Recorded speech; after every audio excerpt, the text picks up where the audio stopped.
Agenda आज तक में एक बार फिर से आप सभी का स्वागत है। मंच पर जिन लोगों की मौजूदगी है, यकीनन सबके ज़हन में ये सवाल होगा कि आखिर ये लोग कौन हैं। तो इनका परिचय मैं राष्ट्रकवि दिनकर जी की उन लाइनों के साथ देना चाहूंगी। खम ठोक ठेलता है जब नर, पर्वत के जाते पांव उखड़, मानव जब जोर लगाता है, पत्थर पानी बन जाता है। जोरदार तालियों के साथ आप स्वागत कीजिए इनका, जिन्होंने उत्तराखंड में उस टनल से अपनी जिंदगी को 17 दिनों तक जिस जज्बे के साथ जिया, पूरे हिंदुस्तान को एक ऐसा मौका दिया कि आज हम यहां पर मौजूद हैं इनकी दिलेरी को सलाम करने के लिए, इनके जोश को, इनके जुनून को और इनकी जिद को सलाम करने के लिए। आप चारों का बहुत स्वागत है। अखिलेश जी मेरे ठीक बगल में बैठे हुए हैं, आप उत्तर प्रदेश के मिर्जापुर से हैं और उनके बगल में आपको बताते चले कि उत्तराखंड से आए हमारे खास मेहमान जुड़े हुए हैं। आप गब्बर सिंह नेगी जी हैं, मुन्ना कुरैशी जी राजधानी दिल्ली से हैं, रैट माइनर्स जिन्होंने खुदाई करके, जैसे हम चूहों को देखते हैं कुतरते हुए कोई चीजें, वैसे ही रैट माइनर्स का काम होता है और कैसे उन्होंने मिट्टी के ढेर को हटाया होगा, पत्थर को कैसे हटाया होगा और मुन्ना कुरैशी और उनकी टीम ने मिलकर इन लोगों की जान बचाई। तो यकीनन भगवान के रूप में वो सामने आए। और साथ ही हमारे साथ मौजूद हैं सबा अहमद जी, जो कि बिहार के रहने वाले हैं। आप सभी का बहुत स्वागत है। अखिलेश जी, सबसे पहले आपसे शुरुआत करते हुए, वो 17 दिन कैसे गुजरे, कैसे बीते, किस बात का सबसे ज्यादा डर था और वो कौन सी बात थी जो आप लोगों के भीतर खूब हौसला भरती थी? जी मैम, 17 दिन तो जैसे तैसे हम लोग पहले दिन जब फंसे तो हम लोग को ये था कि बाहर में हम लोग मैसेज कैसे दें। तो बाकी 16 घंटे मतलब मैम हम लोग अपना अंदर से पानी वानी चालू किया, बाहर वालों को मैसेज मिला तो 16 घंटे के बाद वो लोग हम लोग को ऑक्सीजन प्रोवाइड करना चालू कर दिए। बाकी मैम हम लोग को खाने के लिए दाना चना ये सब अच्छे से आने लगा 16 घंटे के बाद। जी, वो जी। 16 घंटे डर और दहशत में गुजर रहे होंगे। उस समय तो यही लग रहा होगा पता नहीं जान बचेगी कि नहीं बचेगी। जी मैम बिल्कुल, हम लोग को बस ये था कि बाहर से कोई मैसेज आ जाए। तो जैसे ही बाहर से ऑक्सीजन आया तो हम लोग की जान में जान आ गया। 60-70% तो हम लोग वैसे ही वहाँ पे एनर्जी फुल हो गए हैं। बाकी हम लोग को जब खाने पीने की चीज़ें मिलने लगी, बाहर से मैसेज आने लगा कि काम चल रहा है, तेजी में चल रहा है, मशीनें के भी आवाज़ आती मैसेज थी। कैसे पहुंच रहा था आप लोगों तक? जी मैम, पाइप के जरिए हम लोग बात करते थे। तो ऐसे हम लोग जैसे अंदर में थे तो हम लोग में डाउन में थे जी। बाकी वो लोग थोड़ा हाइट में थे, तो वो लोग हल्का सा भी बोलते तो इधर आता था, इधर हम लोग पूरी को आवाज़ थोड़ा सा सुनाई देती थी। जोर से बोलना पड़ता था। कैसे आप लोग अगर अपनी बात को आप कम्युनिकेट करना चाहें, बताना चाहें कि कैसे क्या बातें आप लोग वहां तक पहुंचाते थे? शुरू में क्या क्या बातें आप लोगों के बीच होती थी? शुरू में मैम हम लोग के बीच में यही बातें होती थी कि अगर हम लोग अंदर में हैं तो पहले तो हम लोग को पहला काम हम लोग को पहले बाहर में मैसेज देना है। हाँ। तो वो क्या काम करे कि बाहर में पता चले कि हम लोग अंदर में फंसे हैं, क्योंकि अगला दिन हम लोग को, जिस दिन हम लोग फंसे उस दिन दिवाली है, उस दिन हम लोग का हॉलीडे है। और हॉलीडे वाले दिन तो मैम सभी इंजॉय करते हैं, तो ये भी मन में था। तो बाकी हम लोग जो अपना प्रोसेस किए मैम, पानी बाहर भेजें, तो वहाँ पर हम लोग का जब मैसेज उन लोग तक पहुँचा तो वो लोग पूरा फास्ट सर्विस किए। बाकी सारा मलबा वलबा हटाने में, पाइप जोड़ने में तो टाइम तो लगेगा ही, तो 15-16 घंटे के अंदर आ गया। बाकी हम लोग का टनल का जो लेंथ था 2.5 किलोमीटर था और उसका जो चौड़ाई है 14 मीटर, हाइट 10 मीटर, मतलब मैम लंबा चौड़ा तो टनल है। और टनल के बाद भारत का दूसरा सबसे बड़ा टनल। लेकिन रात में तो पूरा अंधेरा हो जाता होगा, घुप अंधेरा, तो उस समय कैसे वक्त गुजरता था? मैम लाइट तो हम लोग का 17 दिन में ना मैम 1 मिनट के भी लाइट नहीं कटा, क्योंकि हम लोग का जो केबल था अंडरग्राउंडिंग केबल डाला हुआ था। ओके, तो अंदर लाइट थी, टनल के भीतर पूरी लाइट थी? जी मैम, पूरी लाइट थी। बाकी पूरा इलेक्ट्रिक सामान 25-26 ट्रांसफार्मर के अंदर में थे। लाइट का मैम 1 मिनट का भी कभी लाइट नहीं कटा। चलिए गब्बर सिंह नेगी जी, कम से कम ये राहत की बात रही होगी कि उजाले में एक दूसरे को देखकर एक दूसरे का हौसला बढ़ाते होंगे। लेकिन डर और दहशत का आलम, 41 मजदूर अगर 17-18 दिनों के लिए फंस जाएं, बाहर से कम्युनिकेशन कट जाए, प्राकृतिक आपदा किस रूप में कब सामने आ जाए कुछ कहा नहीं जा सकता है। आप तो उत्तराखंड के ही रहने वाले हैं, आप अपना अनुभव कैसे हमारे दर्शकों तक पहुंचाना चाहेंगे? जी मैम, देखिए वो अनुभव कैसे बताएं, उसको तो केवल महसूस किया जाता है। जिस तरह से हवा हम लोग देख नहीं पाते उसको केवल महसूस कर सकते हैं। वो उस अनुभव को हम कैसे बताएं, वो दिन कैसे कटाए। थोड़ा माइक पास कर लें। मैं चाहता हूँ कि वो शायद वो घड़ी हमारे किसी दुश्मन को भी नहीं देखना पड़े, वो किसी दुश्मन के सामने भी वो नज़ारा न आए।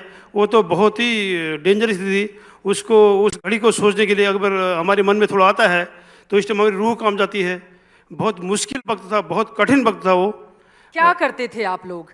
24 घंटे कैसे बीतते थे? 17-18 दिन कैसे गुजरे? मैम एक्चुअली क्या था कि वहाँ पे जैसे पानी वानी पीने की भी प्रॉब्लम थी। हाँ। तो क्योंकि पानी काफ़ी आगे होता था, हमारे दोस्त लोग थे, किसी ने खाया पिया नहीं था, क्योंकि अभी बाहर भी कुछ कम्युनिकेशन नहीं था, पूरी दुनिया से ही हमारा संपर्क खत्म हो गया था। तो हम लोग जैसे आगे गए, वहाँ पे हम लोग कुछ बैठते थे, वहाँ कुछ मूंगफली के छिलके वगैरह पड़े थे, तो हम लोग वो उठाए, हम लोगों ने वो बांट के खाए थे। आगे रास्ते में केले के छिलके उठाए, वो भी हम लोगों ने साथ में बांट के खाया था, केले के छिलके भी खाए थे, क्योंकि हम लोगों को एक ही बात थी कि हम लोगों को अधिक से अधिक जीना है। केले के छिलके भी खा रहे थे आप जी लोग? जी जी, हम लोगों ने बांट के खाए थे।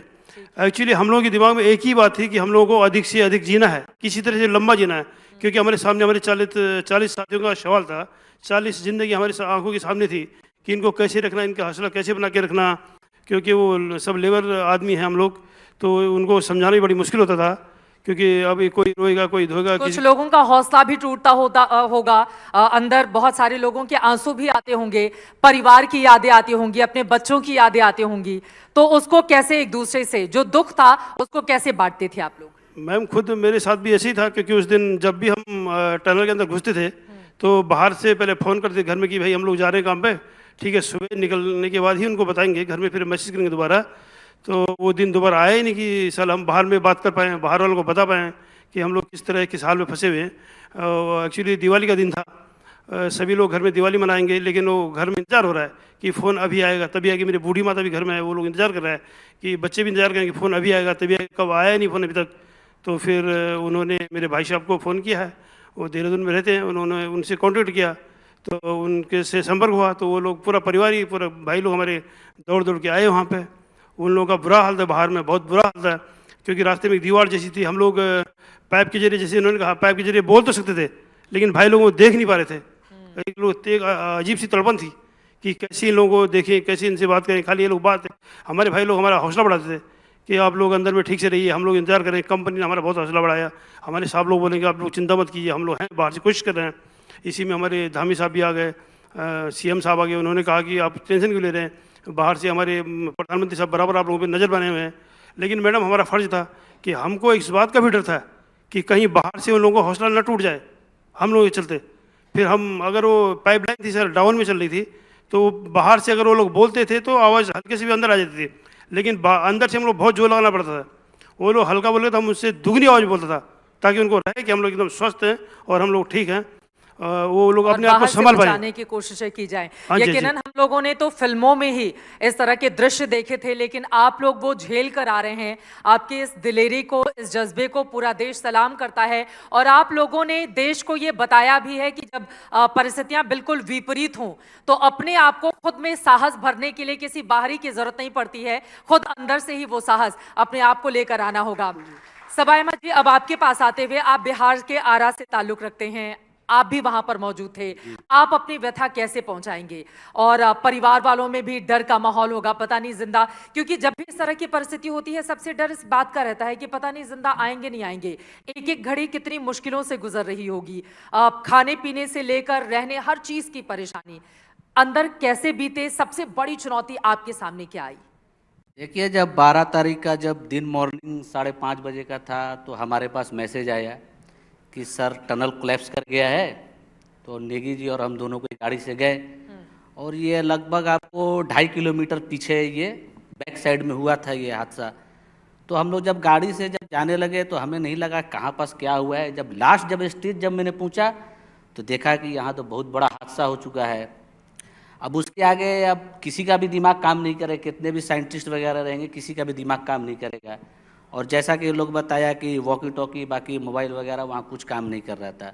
तो टनल में, दुनिया की कोई सा भी टनल हो, उसमें दो या 3 पाइपलाइन रहता है।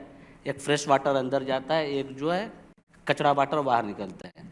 तो फ्रेश वाटर को हम लोगों ने डिवाटरिंग करना चाहा, लेकिन वो मिस हो चुका था। फिर एक और 4 इंची का पाइपलाइन था, उसको हम लोगों ने डिवाटरिंग किया। तो 4 से 5 बार हम लोगों ने डिवाटरिंग किया, और उसमें कुछ मैसेज वगैरह डाला कि बाहर जाए, कि लोग कुछ बोलना चाह रहे हैं अंदर से। तो खैर वो बाहर चला गया।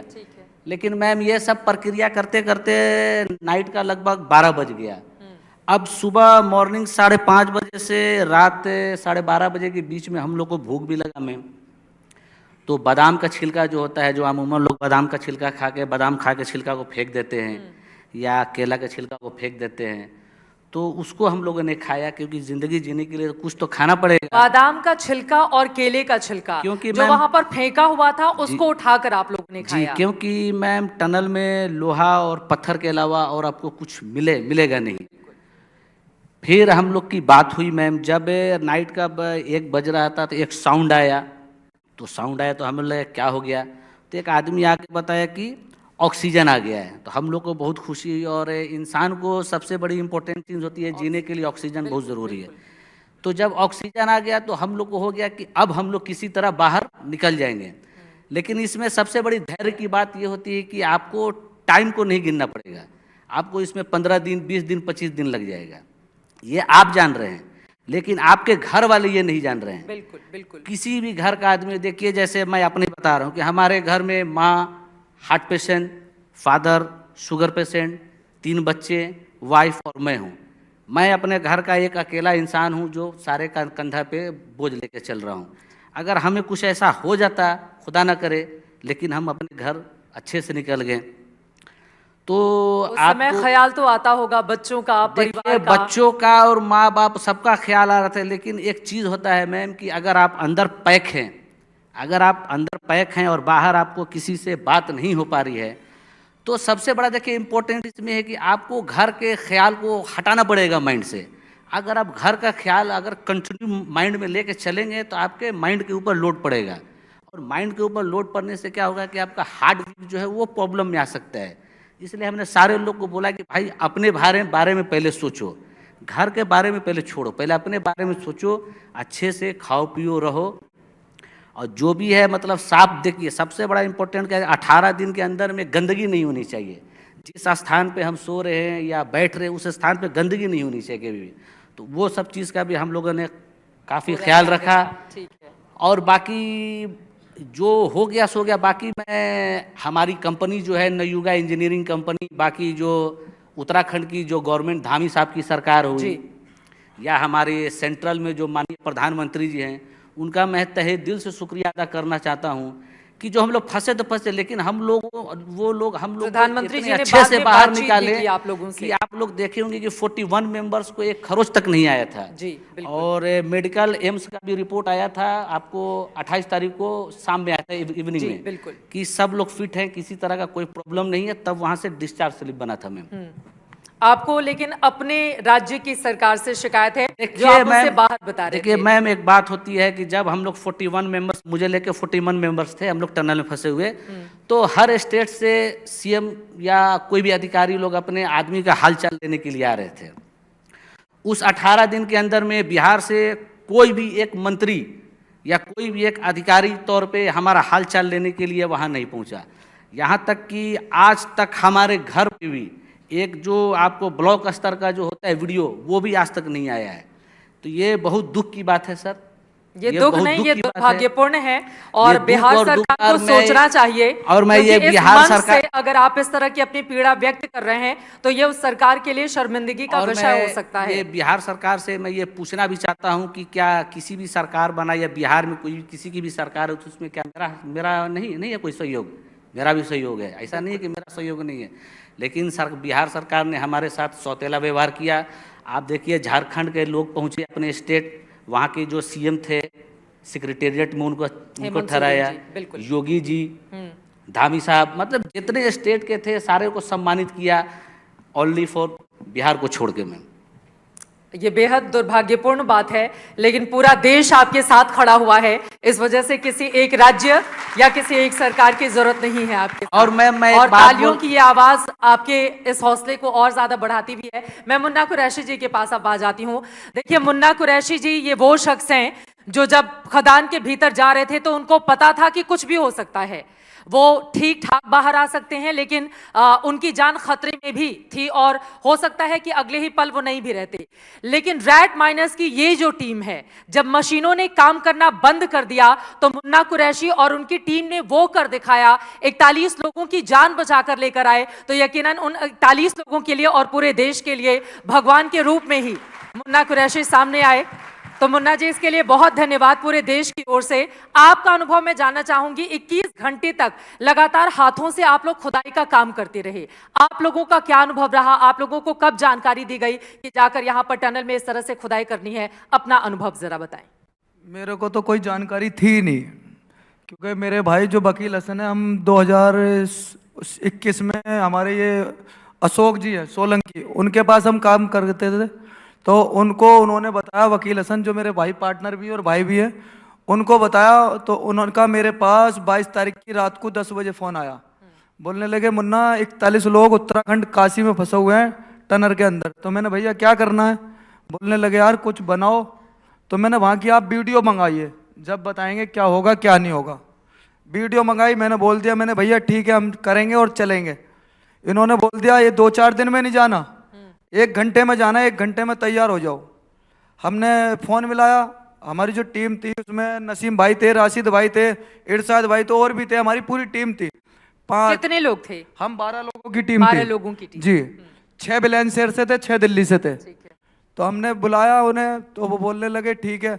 अब रात को 11 बजे के टाइम जब मैंने फ़ोन मिलाया, मैंने भैया क्या हुआ, फ़ोन आएगा नहीं? बोलने लगे हाँ अभी उन्होंने बोला है आप नेटवर्क में रहना, फ़ोन बंद नहीं होने चाहिए। हम जागते रहे, 12 बज गए, 1 बज गया, 2 बज गए, 5 बज गए सुबह के, मगर उधर से कोई हमारे पास फ़ोन नहीं आया।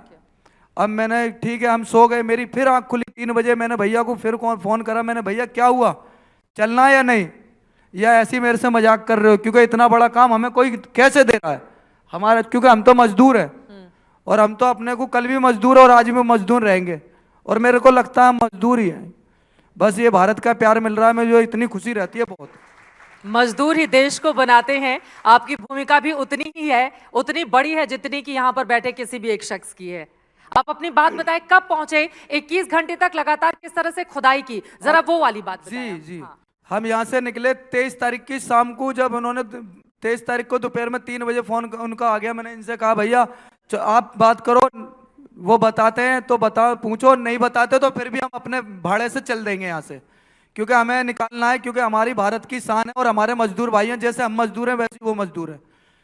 तो हम यहाँ से 7, उनका तुरंत फ़ोन आता है और वो हम यहाँ से 7 बजे चल दिए थे। गाड़ी भी हमें ऐसे मिल रही थी, पता नहीं ऊपर से भगवान की कृपा थी, क्योंकि आदमी की तो एक वो होती है भाई लगन, हमें करना है, मगर अल्लाह ताला ने और भगवान ने हमें इतना वो दिया सहारा, जो हम वहाँ पे पहुंचे। जब आप वहां पर पहुंचे 24 तो तारीख को खुदाई पहुंचे कैसे थे। शुरू की आपने? हम यहाँ से 24 तारीख सुबह पहुंच गए थे 4 बजे। अब हमें एक जुनून सा चढ़ गया था ना, मैं अब तो हमें करके हटना ही है। हमें इंजीनियर से हमने कहा हमें अंदर पहले दिखा के लाओ, अब कैसा माहौल है, क्या है कैसे नहीं। हम अंदर गए, जाने के बाद देखा वहाँ पे सरिये थी, स्टील की रोडें थी, बहुत दिक्कत थी वहाँ पे अंदर। तो अब जो ओगर मशीन आई थी, जो ऑस्ट्रेलिया से जो ओगर मशीनें आई थी और जो बहुत बड़े सेटअप लगा रखे थे, वो सब फेल होके खड़े थे ऐसे ही। हम वहाँ से पहुँचे तो मैंने उनसे कहा भाई हम काम स्टार्ट करेंगे 1-2 घंटे थोड़ा सा, या तो आप बता दो अभी कर दें, नहीं तो 1-2 घंटे आराम कर लें। तो जो ओगर मालिक थे वो बोलने लगे हम दोबारा ओगर यूज करेंगे, इसमें 2 घंटे का हमें टाइम दे दो। हम वहाँ से हम उनसे कह के अपने रूम पे पहुँच गए। उन्होंने उसे यूज करा, फिर भी एक इंजीनियर थे, हमने उन्हें बताया मैंने इसमें स्टील की सरिया और गाटर और बहुत रोड है, इसमें आपका ओगर फंस जाएगा और बाद में निकलेगा नहीं। और वो वैसे ही हुआ। हम वापसी पहुँचे, वहाँ पे ओगर फंसा हुआ मिला और हमें बहुत टेंशन हो गई। हम 3 दिन और रुक गए, क्योंकि 24 से 27 तारीख को ओगर 3 बजे निकला। 3 दिन वेस्ट हुए, उसमें हमें बहुत दिक्कत हुई, टेंशन भी बहुत ली हमने। मगर जब वो निकल गया था तो हम उसमें लगे, वहाँ पे हम 3 बजे लगे थे। खुदाई कैसे शुरू की, किन चीजों से? 3 बजे लगे थे, जब हमने वो उसमें गाटर और चैनल थे सब काटे थे और बहुत दिक्कतें आ रही थी, मगर फिर भी हम चलते रहे। हमारे लड़कों के बहुत टांग में, हाथ में, पैर में चोट लगती रही, मगर हमें एक चीज हमारे जहन में आ गई थी, यार हमारे लड़कों पे आँच आ गई तो हमारे भारत पे आँच आ जाएगी, हमारे लड़कों पे आँच आएगी तो हमारे भारत पे आँच आएगी। तो हम इसी लिए लगे रहे, हटे नहीं। लोगों को बहुत से बोलते हैं भी टनल के अंदर में टॉयलेट बाथरूम नहीं, और आजकल तो तुम तो जानते हो भारत कितना जुगाड़ू होता है। अमेरिका नट बनाता है तो भारत बोल्ट बना के तैयार रखता है। तो हमने भी भाई, मैंने आपको पैसा आ रहा है या कुछ भी आ रहा है, जाओ कोने में और करके आ जाओ, मगर बाहर मत जाना, काम में से हटना नहीं है। हम वहाँ से 26 घंटे तक उधर ही लगे। 3 बजे से 5:30 बजे तक जब इनके पास हम पहुंच गए, इन्होंने हमें बहुत प्यार और प्रेम दिया, तसल्ली दी। आपने पहला पत्थर हटाया और 41 लोगों के अलावा अगर 42वां चेहरा इन लोगों ने किसी का देखा तो वो मुन्ना कुरैशी आप ही थे। मुन्ना कुरैशी भी थे और हमारे एक मोनू भी थे और भी थे, देखो जी, जी। सब थे उसमें, हमारी पूरी टीम थी। ठीक ये मान के चलो वो तो हम है ही, मगर हमारी टीम पहले थी सब। हम जब पहुंचे तो इन्होंने बहुत प्यार दिया और इन्होंने हमें चॉकलेट भी दी एक, और लड़कों को तो काजू बादाम खिलाए थे जो बाहर से जा रहे क्या थे। बात है। और इन्होंने हमसे ये तलक कहा, आपको हमारी जान चाहिए, क्या चाहिए, भगवान का ओहदा चाहिए, मगर हमें तो हमारे मजदूर भाई प्यारे थे। हमें क्या इनकी जान, हम तो जान बचाने गए थे, जान लेने नहीं गए थे। तो हमें तो अपने मजदूर भाई प्यारे थे, हम इनकी जान बचाने गए थे। तो उसी टाइम हमने इनसे कहा आप हमारे साथ चलो, हमारे लिए सबसे बड़ा तोहफा यही है हमारा। ठीक है, अब दो लाइन में जल्दी से, समय समाप्त हो चुका है। बाहर किस तरह से निकले और जब बाहर निकल रहे थे तो परेशानी क्या थी? जी, ऐसा इधर से जल्दी से अखिलेश जी से शुरुआत करते हुए जी जल्दी मैम, से। बाहर हम लोग जैसे ये लोग पूरा सेफ्टी बेल्ट, वो नी कैप ये सब लगा रहे थे, तो उसमें निकलने में टाइम लग रहा था। ठीक है। तो बाकी तो 10-12 बंदे निकलने में कम से कम हमको लग रहा है 45 मिनट ले लिए। बाकी जितने थे वो लोग ऐसे ही निकलने लगे क्योंकि हम लोग के पास टाइम बहुत कम था। उस समय रात भी हो गई थी। नेगी साहब, जी मैम, एक्चुअली सबसे बड़ी बात ये थी कि ये जो प्यार था, ये सबके बीच में आपस में बहुत प्यार था, क्योंकि मेरे भाई बार बार पूछते थे बाहर से कि आपको क्या चाहिए, लेकिन मैं थोड़ा झिझक थी और मेरे को लगता था काम में व्यवधान है, इसलिए मैं नहीं बोल पाता। मेरा साथी ये अहमद शवा साहब है, इन्होंने बोला कि अब इन्होंने अपने कपड़े थोड़ा इनको मंगाए थे किसी भी, क्योंकि 18-20 दिन से हमने न पेस्ट किया था न कपड़े चेंज किए थे। तो भाई को बोला कि इनके लिए कपड़े भेजो। तो भाई ने सोचा कि एक ही भाई क्या है, मेरे तो सारे 41 भाई हैं। तो उन्होंने कपड़े लेके आए और बोतल में पैक करके हम तक पहुंचाए। फिर हम सभी लोगों ने वो पहने, बहुत अच्छा लगा था, बहुत खुशी हुई थी। और इसी तरह पूरा देश हमारे लिए बाहर में प्रार्थना कर रहा था और सबकी दुआएं हमारे साथ में थी। इसीलिए हमारा कल मतलब हमको जो है कहीं भी हम डिस्टर्ब नहीं हुए और हमने ऊपर वाले विश्वास रखा, अपने देश के ऊपर विश्वास रखा, अपनी कंपनी के ऊपर विश्वास रखा। और बाहर में जितने स्टेट गवर्नमेंट, सेंट्रल गवर्नमेंट, जितने भी लोग खड़े थे बाहर में, सबके ऊपर विश्वास रखा और सबने हमारा हौसला बना के रखा। उसके लिए सभी बहुत दुआ बहुत कर रहे थे जी, जी, जी, यकीनन। यकीनन। सबा साहब, आपका? मैं स्टेट गवर्नमेंट या सेंट्रल गवर्नमेंट से एक ही बात बोलना चाहूँगा कि जितने हमारे श्रमिक फंसे हुए थे उनको उस क्वालिफिकेशन के हिसाब से कुछ काम दे, क्योंकि मैम फिर उसी टनल में जाना, फिर उसी टनल में काम करना, एक माँ अपने बेटे को नहीं भेज सकती है, एक पत्नी अपने पति को नहीं भेज सकता है। तो ये सब प्रॉब्लम है। यही मैं सरकार से गुजारिश दरख्वास्त करना चाहूँगा कि इस बात को ध्यान दें। मुन्ना कुरैशी जी। जी देखो, हमें तो आप मुझे दुनिया की दौलत दे दो, मगर मुझे उसकी ज़रूरत नहीं है। मुझे तो एक ये है, मुझे आप लाख दे दोगे, 50 लाख दे दोगे, मेरे लिए कुछ भी मायना नहीं रखता। क्योंकि पैसा, एक जो जॉब होती है ना, वो बहुत मायना होती है, क्योंकि उससे रोज ना घर चलता है। एक मेरा 9-10 साल का बेटा है और मेरी एक बेटी है 4 साल की, एक बेटी मेरी 7 साल की है। वाइफ का इंतकाल हो गया था 2021 में ही, और मैं उन्हें 3 साल से, उन्हें 2 साल से संभाल रहा हूँ अकेला। अभी तक मैंने शादी नहीं करी और अब करने वाला हूँ, क्योंकि आप लोगों का इतना प्यार और आशीर्वाद मिल रहा है, तो मैंने लाओ कर लो। सच्चाई तो यहाँ है। चलिए, आगे के लिए बहुत सारी शुभकामनाएं आप लोगों को। उम्मीद यही कि जो बातें इस मंच से आप लोगों की ओर से कही गई हैं, सरकार उस पर जरूर ध्यान देगी। और बार बार वो लाइनें जो हम अक्सर गुनगुनाते हैं, कोशिश करने वालों की हार नहीं होती, और वही कोशिश आप लोगों की रंग लाई। बहुत शुक्रिया एजेंडा आज तक के इस मंच पर आने के लिए और अपने तमाम अनुभव शेयर करने के लिए। ये आपकी जो कहानी है, ये हिंदुस्तान सदियों तक याद रखेगा कि जब जज्बा और जुनून आपके भीतर हो तो फिर कोई भी शक्ति आपको हरा नहीं सकती है। और मौजूदा वक्त में आपकी उम्र लंबी हो, आप हमेशा स्वस्थ रहें, इसी कामना के साथ खूब सारी कामयाबी की दुआ भी। बहुत धन्यवाद, बहुत शुक्रिया। जय हिंद, जय भारत। Thank you. पता है, ऑस्ट्रेलिया हमारा वर्ल्ड कप जीत के ले गया भारत से, मगर ऑस्ट्रेलिया से हमने 41 वर्ल्ड कप जीते, जो हमारे भाई थे। मशीन ऑस्ट्रेलिया से आई थी वो सब, मगर जब हमें भी बहुत- मशीनें काम करना बंद कर देती हैं, तभी जो ह्यूमन होता है, उसके इमोशंस होते हैं, उसका जो हथियार होता है वो काम आता है। और मुन्ना कुरैशी जी, यकीनन चूंकि एआई का युग है, बार बार ये बातें होती हैं कि एआई आ जाएगा तो क्या होंगी, ये तमाम बातें होती है। कंप्यूटर भी जब आया था तो यही बातें होती थी कि लोगों के हाथों से काम छिन जाएगा, लेकिन जब तक इंसान इस धरती पर है, कोई भी मशीन उसकी जगह नहीं ले सकती है। और मुन्ना कुरैशी जी, आपकी इसी बात का सम्मान करते हुए, बिल्कुल, मशीन को बनाता है, इंसान मशीन को मशीन बनाता है, इंसान को नहीं बनाती। ठीक है।